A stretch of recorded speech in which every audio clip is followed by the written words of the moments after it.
3 days. That's all it took for Mikhail Volkov to bury the 3 men he trusted with his life. They weren't inexperienced guards.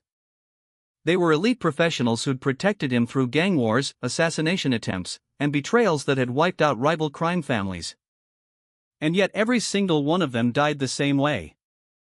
Not because the enemy was stronger, because the enemy already knew exactly where Mikhail would be.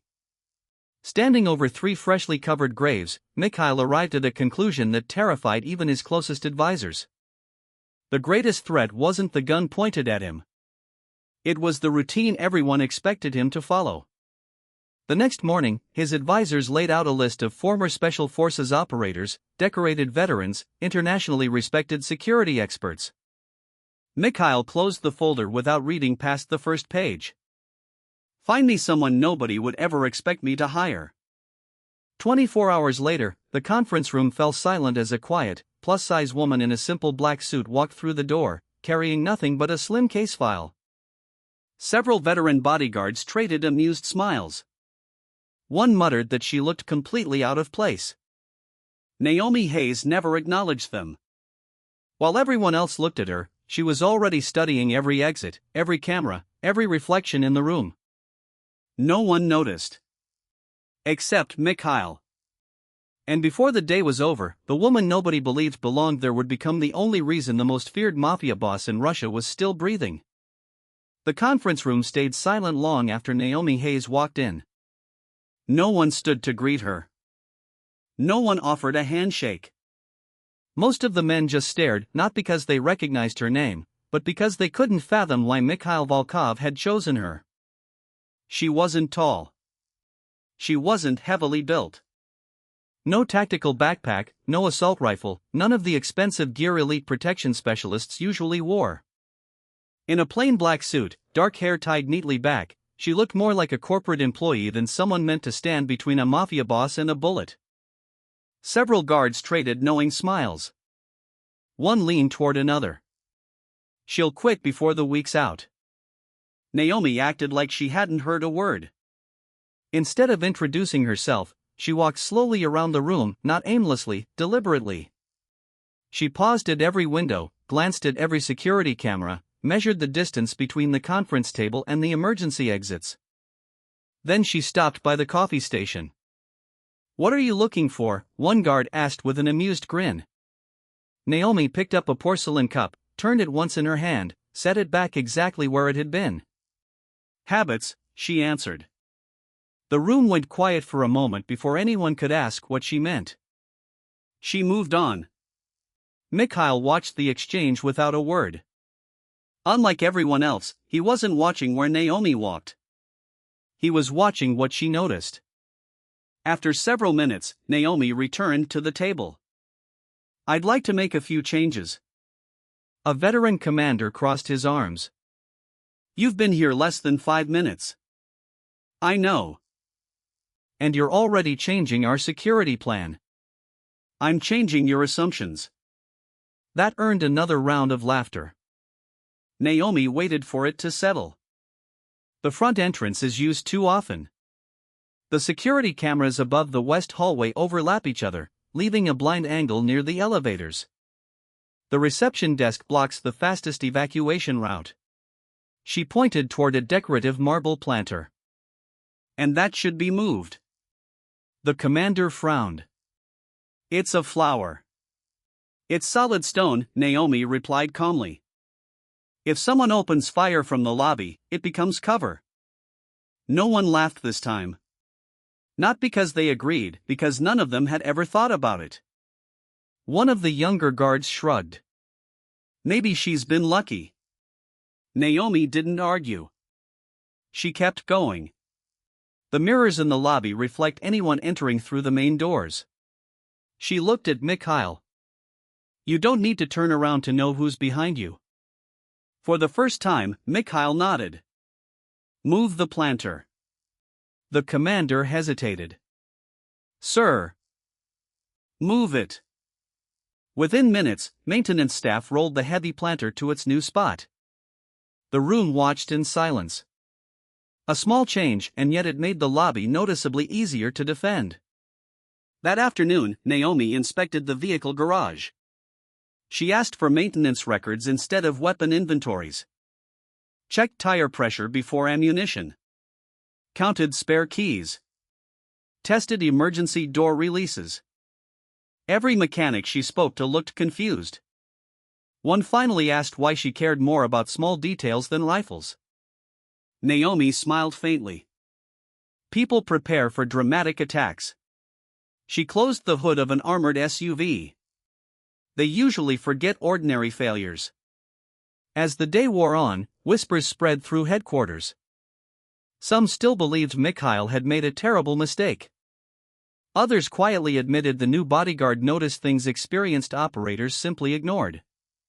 Late that evening, most of the building had emptied out. Naomi stayed alone in the security control room, replaying surveillance footage from that morning again and again, not searching for faces. Searching for patterns. Then something caught her eye. At exactly 8:17 a.m., a delivery driver had entered the lobby. Stayed only 12 seconds. Never delivered a package. Never approached reception. Just looked around and left. Naomi froze the frame, zoomed in, printed it, and slipped the photograph into a folder without a word. Outside the control room, Mikhail had been watching through the glass for several minutes. He didn't interrupt. He'd noticed the same thing he'd noticed all day. While everyone else had been trying to judge Naomi, Naomi had been trying to understand the people watching him. And somewhere beyond the walls of Volkov headquarters, someone had already begun watching her. By sunrise the next morning, headquarters had returned to its usual rhythm: drivers inspecting armored vehicles, security teams checking radios, staff hurrying through the marble lobby with coffee and paperwork. To everyone else, it looked like an ordinary day. To Naomi, it looked rehearsed. She stood near the lobby windows with a clipboard, saying almost nothing, watching patterns. At 8:05, the same flower delivery truck from yesterday drove past without stopping. At 8:11, a maintenance van parked across the street. The workers never got out. At 8:17, another courier entered the lobby, wearing the same company uniform Naomi had seen in last night's footage. Different face, same logo, same route. He glanced around once and quietly left. No delivery. No signature. Nothing. Naomi wrote down the time. Exactly 12 seconds. Again. She closed the notebook. That wasn't coincidence anymore. It was surveillance. She walked straight into the security office. Pull every camera covering the east side of the building from the last 48 hours. A technician frowned. For what? I want every vehicle that stopped for less than 30 seconds. Another guard overheard and laughed. You think someone's studying us? Naomi answered without looking up. I know they are. The room went noticeably quiet. Minutes later, the footage filled the monitors: one truck, two vans, three couriers, different drivers, different plates, the same stopping point, the same 12-second pause. Naomi circled every frame with a marker. They're measuring visibility. A technician leaned in. They're checking the cameras. No. She shook her head. They're checking his routine. At that moment, Mikhail walked in. No one noticed except Naomi. She simply handed him the photographs. He studied them in silence. You found this overnight? I found enough. He looked at the repeated timestamps. At the identical stopping position. Then out the window. For the first time, he saw the street the way Naomi saw it, not as traffic, but as preparation. Cancel today's schedule, Naomi said. Several commanders protested immediately. Impossible. We have meetings. The governors are already waiting. Mikhail asked only one question. If you wanted to kill me, I wouldn't attack during a meeting, Naomi answered before he could finish. I'd attack while everyone was focused on getting you there. The room went silent. Mikhail slowly closed the folder. We leave. One commander blinked. "I thought you said we leave." He turned to Naomi. "You choose the route." It was the first operational decision he'd ever handed to someone outside his inner circle. Naomi unfolded a city map, ignored every route the security team had highlighted, and drew a new line through narrower streets. It adds 6 minutes. It removes every location where someone's already studied your habits. The convoy left just after 10. No sirens. No unnecessary speed. Quiet movement only. Inside the lead SUV, several veteran guards still thought the new route was excessive. One pulled his headset off for a few seconds, muttering about it. Naomi noticed. Said nothing. Just remembered. The convoy entered an older industrial district. Traffic slowed. Construction barriers narrowed the road to a single lane. Knew this would happen, the lead driver muttered. Naomi looked ahead. Fresh asphalt, brand new warning signs, construction equipment. Everything looked normal. Then she noticed something that didn't belong. The road workers were wearing clean boots. No dust. No wet concrete. No tools had been used. She leaned forward. Reverse. The driver stared. What? Reverse. Now. There wasn't time to explain. Mikhail glanced once through the windshield. He trusted her. Do it. The armored sedan lurched backward, the convoy scrambling to follow. Less than 2 seconds later, the construction barriers exploded upward. A hidden charge tore through the pavement, sending steel plates and shattered concrete into the air, swallowing the exact spot Mikhail's vehicle had been heading toward. For a heartbeat, no one moved. Then every radio erupted. Ambush. Protect the boss. Gunfire cracked from the rooftops. This time, Naomi didn't look toward the explosion. She was already searching for the real attack. Because the blast had never been meant to kill Mikhail. It had been meant to stop him. And somewhere nearby, someone was waiting for the convoy to panic. Smoke drifted over the shattered intersection as emergency crews rushed toward the blast site. Most of Volkov's security team did exactly what years of training had taught them, ran toward the explosion. Naomi didn't. She stood perfectly still, studying everything except the fire. One of the senior guards shouted at her. "Aren't you going to help?" Without taking her eyes off the street, she answered quietly, "If I wanted him dead, the explosion wouldn't be the weapon." The guard frowned. "What are you talking about?" "The explosion is where they want us looking." Only then did Mikhail notice Naomi wasn't watching the flames. She was watching everyone who wasn't. A white delivery truck was slowly pulling away from the next block. Construction workers were already abandoning their tools. A man in a gray jacket crossed the street without once turning to look at the chaos behind him. Normal people looked back. He didn't. Naomi raised her radio. "Lock every bridge heading east." A commander protested immediately. "They'll scatter." "No." She shook her head. "Professionals don't run in panic. They disappear." Within minutes, checkpoints sealed the eastern exits from the district. The delivery truck turned up abandoned less than 20 minutes later. Inside, investigators found fresh work gloves, forged ID badges, and a detailed map of Mikhail's usual travel routes. Nothing connected the vehicle to a driver. Everything inside had been wiped clean. As forensic teams searched the truck, Naomi walked around it alone, crouching by the rear tire, touching the dried mud caked in the wheel well. This wasn't driven through the city. An investigator looked confused. "The soil has fresh cement dust in it," she said, standing. "It came from an active construction site." Within the hour, security teams had identified the unfinished building where the explosives had been assembled. The attackers were already gone, but they'd left behind one important truth. Someone had known exactly which route Mikhail was supposed to take. Back at headquarters, the atmosphere had shifted. No one laughed when Naomi walked into a room anymore. The same men who'd mocked her the day before now watched her with cautious respect, not because she'd fought anyone, but because she'd seen what all of them had missed. Late that evening, Mikhail found Naomi alone in the security office, replacing every route map by hand. "You should get some rest," he said. "So should you. I've learned to function without it." Naomi didn't answer. As she reached for another file, her sleeve slipped back just enough to reveal a faded scar across her wrist.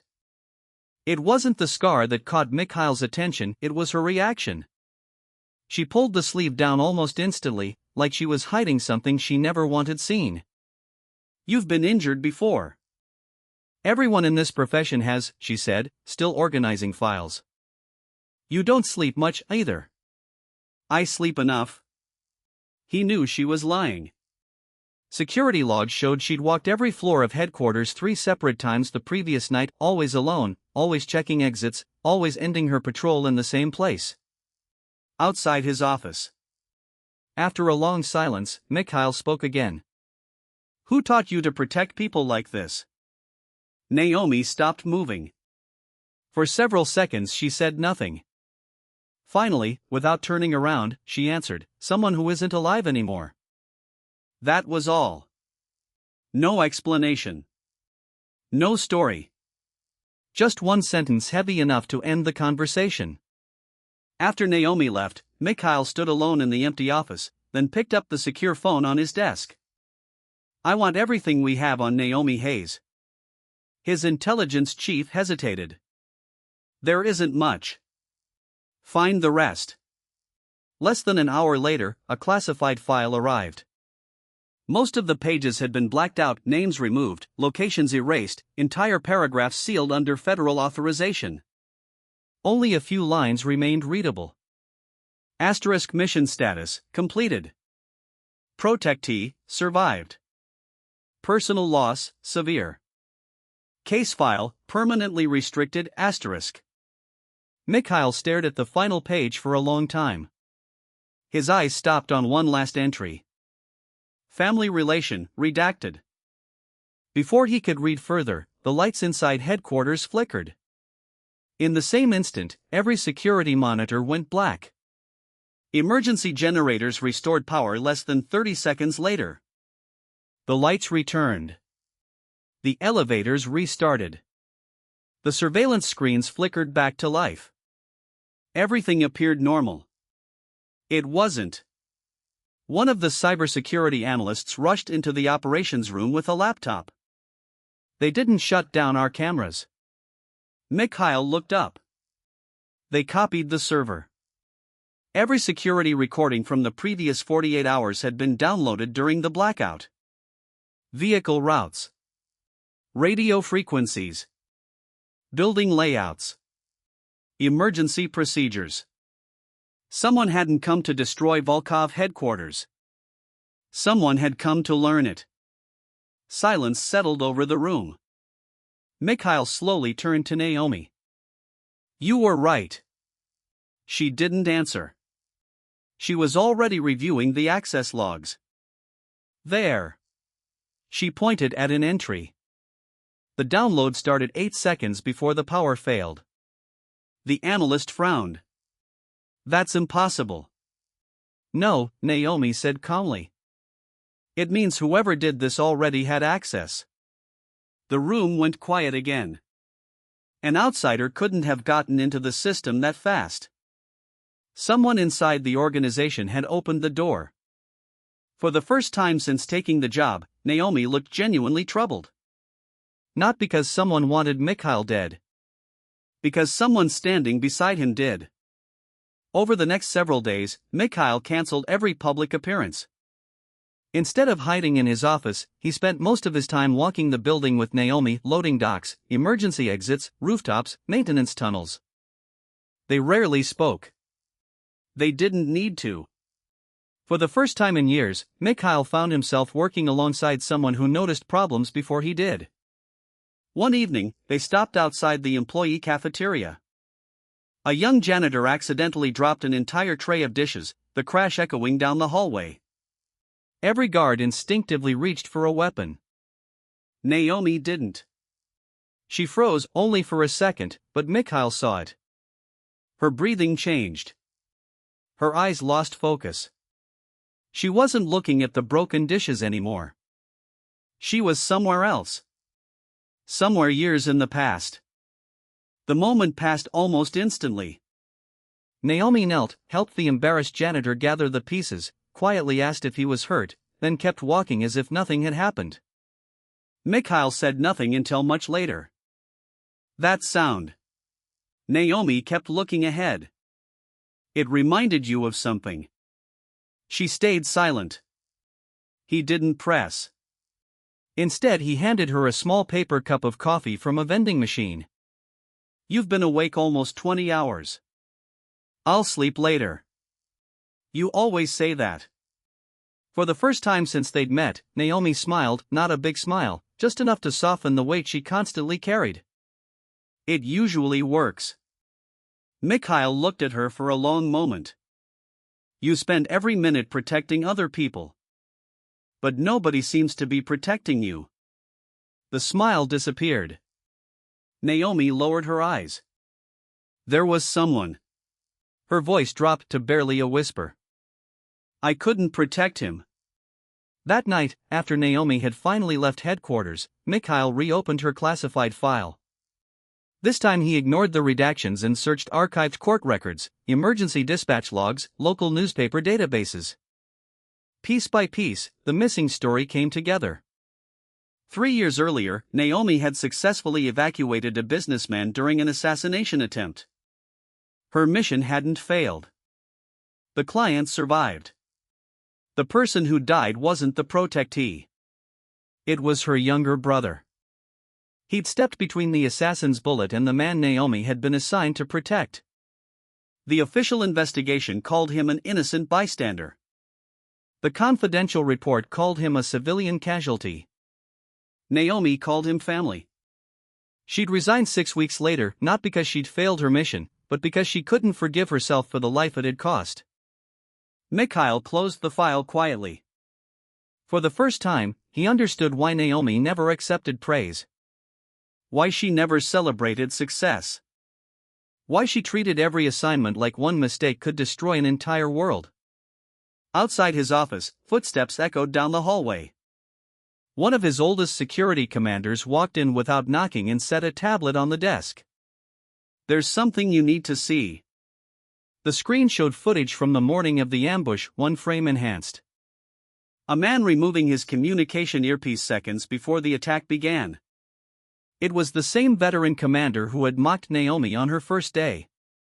The footage played in silence, frame by frame, the commander reaching to his ear, removing the earpiece. 7 seconds later, the ambush began. No one in the room spoke. The commander had served Mikhail for 11 years. Attended family funerals. Negotiated peace between rival syndicates. Taken bullets for the organization. He was the last man anyone would have expected to betray them. Mikhail looked at Naomi. You noticed. She nodded once. The first day. Why didn't you accuse him? Evidence earns trust. Suspicion destroys it. For a long moment, no one moved. Then Mikhail closed the laptop. Bring him to me. The commander never arrived. His office was empty. His phone had been destroyed. His security badge had already been used to unlock a service exit 10 minutes earlier. He wasn't running. He'd been extracted. Naomi unfolded a city map across the operations table and circled an abandoned freight terminal near the river. He won't meet the people paying him. He'll meet the people who promised to protect him. Mikhail studied the map only briefly, then ordered every available team to move. This time, Naomi rode beside him. No arguments. No protests.